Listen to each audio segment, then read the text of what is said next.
So I'm going to cut you off right away because no, I don't care about ratings. It's always the instant response when we try and have a conversation, but what about this, what about this? I'm glad that it lights up your life, and I hope that AEW does continue to increase and continues to smash it, but it is never going to affect my enjoyment of the show.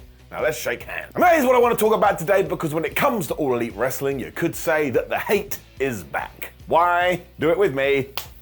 Here's why.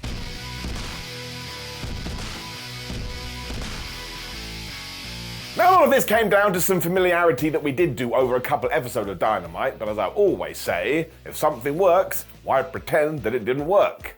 It wasn't as poetic as I was hoping. But recently, Mariah May finally exposed the plan that she had ever since she did debut in November 2023, which was to win the Owen Hart Cup tournament, secure a shot at the AEW Women's title, where she essentially bludgeoned to death Toni Storm. I mean, if you haven't seen that, I'm sure there's a picture on the screen right now. It looks like something from a horror movie. She also took the advice literally, because she did watch for the shoe when she rammed it into Toni's wound. And I tell you, when it came to storytelling, I know, don't get mad at me, I thought this was so well done, especially because Storm didn't even try to fight back and she just wailed like, ah! She couldn't believe it. She was an emotional mess. It also makes the whole idea very clear. You're meant to hate Mariah May and you're meant to love Toni Storm, because now we've got the sympathy, and I actually think when it is explained, we're going to have the motive too. There's also a huge pat on the back for how patient AEW has been, because again, Mariah debuted ages ago, and of course we planted the seeds instantly. Everybody knew in which direction it was going to go, but I don't think anybody expected the heel turn as soon as Mariah May had won the Owen Hart Cup tournament. So then you had those mixed emotions. You're like, oh, man, they got me, but they didn't got me because I worked it out. Once again, that's just good wrestling. I also don't think anybody expected it to be this aggressive, but that's the secret sauce. All of a sudden you feel it in your hand, you're like, damn it, well now I gotta tune in next week.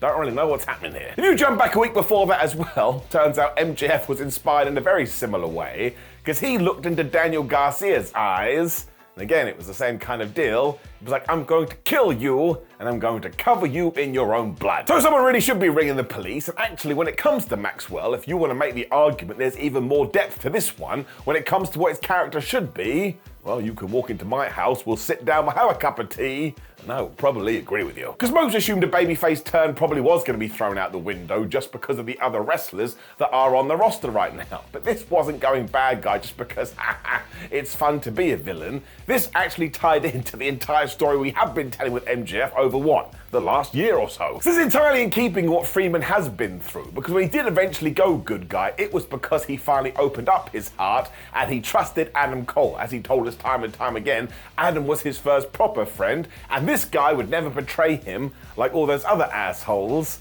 And then what happened? As soon as it could happen, Adam Cole did betray him, so that's it as far as MJF is concerned. He will never let anybody again into his tum-tum. If that means he has to murder you, well, that's what he's gonna do. He'll stab you in the face. So I just love that, and I think when you do let all this run through your brain, it's fair to say that AEW is finally getting its edge back.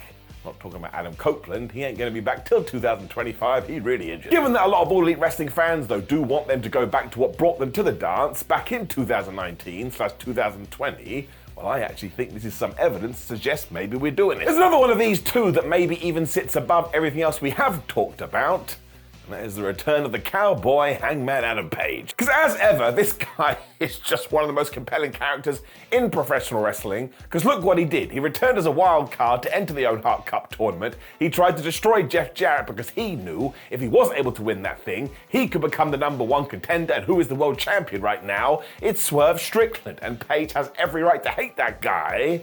I mean, let's face it, Swerve tried to steal his kid. When he wasn't able to defeat Bryan Danielson though, which meant his plane was up in smoke, he found the Young Bucks, who he had yelled at the week prior, and just said, I'll do it. And he was referring to the fact that he will be on Team Elite, I suppose, in the AEW Blood and Guts match, because 20 minutes before this, who had said, I'm gonna be on Team AEW in that match? It was Swerve Strickland. So I don't even care, man. This is some really good stuff. And once again, you can go swim in it. What brings us all together is this idea of hate and people being fueled by the dark side. Though actually, when it comes to Adam, you can pick which side you do want to be on, because there is one where you go, you are just a terrible human being. But there's the other where you can think to yourself, well, he has been through a lot. And again, his family was affected here.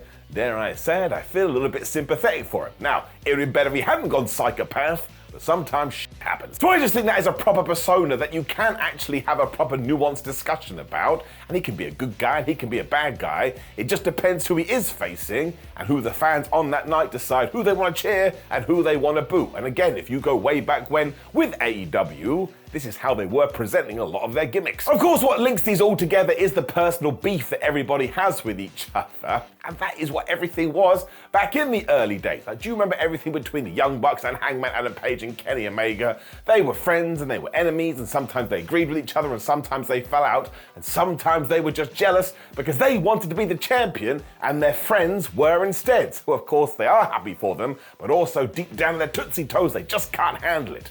Let's face it, every now and then we all get the green-eyed bug. The whole thing was layered like a lasagna. I suppose if we try and strip it back a little bit more, maybe Dynamite is trying to focus on fewer stars and fewer storylines so you can embrace them all and we can then go and debate it. Because don't forget, that's where a lot of all these conversations do go down. It's not when you're watching the shows, it's the period in between. So I think if we can start pacing this across AEW, Collision and Rampage, and all of a sudden the whole product may blow up again. And this is me talking to you before I've even mentioned another feud that is sponsored by hate, Chris Statlander and Willow Nightingale. I mean, they have done such a great job so far, and there is a wonderful timing issue here as well, because what is right around the corner, it is All In, which has basically become AEW's WrestleMania. So if you go and pay off all those programs there, or maybe light a fire under some of their asses, well, my word, we may have momentum to ride us through to the rest of the year. It's also just so easy to understand or explain to someone they hate each other because of this, and now you can just go pick a side, doesn't matter which one. And look, it doesn't matter if AEW still isn't for you, that's not what I'm saying here. I'm not trying to get on my high horse. You can pick and choose your wrestling however you see fit. But I think if you are an All Elite Wrestling fan, over the last few weeks, there has just been a little spark here. And once again, what has been the motivator? Pure and unbridled hate. Or you could describe it as AEW putting its best foot forward, which may just tie into some hardcore old school wrestling, and there's nothing wrong with that.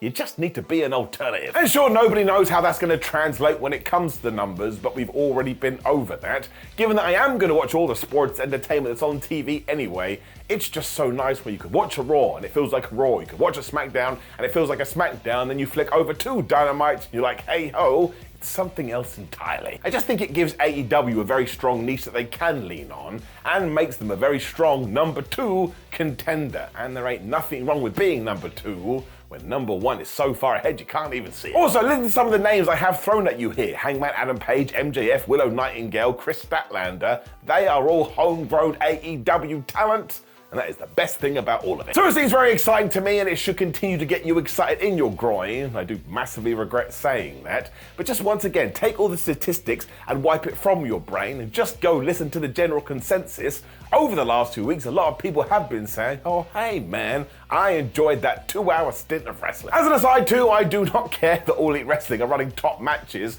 on free TV, but I have come up with a situation if this is really annoying you. I shall give you my bank details and my PayPal details, and you can just send me $50, and then you will feel like you have paid for it, and I can go out there and buy myself a nice hairpiece. Sound good?